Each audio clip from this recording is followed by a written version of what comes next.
In today's video, I'm going to teach you how to download as PNG in Canva. By the end, you'll know exactly where to click and what to look for, so your design saves in a crisp, high-quality format that's perfect for sharing or uploading. Start by opening your project in Canva.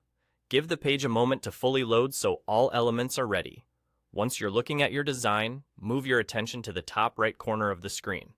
You'll see the Share button there. Go ahead and click it. This opens a panel that contains all the ways you can export or share your work. Inside that panel, click Download. This is the option that tells Canva you want a file you can save to your device. When the download options appear, look for the file type setting. There's a drop-down menu right next to it. Click that drop-down to reveal the available formats. From the list, choose PNG.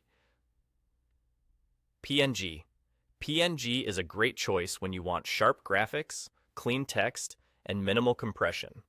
It preserves details really well and supports transparency, which is why it's commonly used for logos, icons, and visuals you want to keep looking crisp online. It's also a solid format for social media posts and presentations when clarity matters. After you've selected PNG, you're ready for the final action. Click the Download button. Canva will prepare your file, and depending on the complexity and size of your project, this might take a moment. You'll see a brief progress indicator as the file is generated.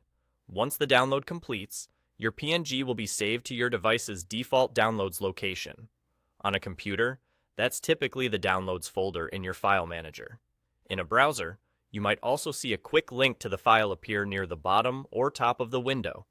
If you're on a mobile device, check your Files app or Photos, depending on your system and browser settings. That's all there is to it. Open your project, click Share, choose Download, select PNG from the file type dropdown, and then hit Download. If you ever need to repeat the process, just remember that it all starts from the Share button in the top right. Keeping your design saved as a PNG helps maintain quality when you upload it to websites, embed it in documents, or send it to collaborators. Thanks for following along. If you found this helpful, feel free to replay any part to review the steps, and enjoy exporting your designs with confidence.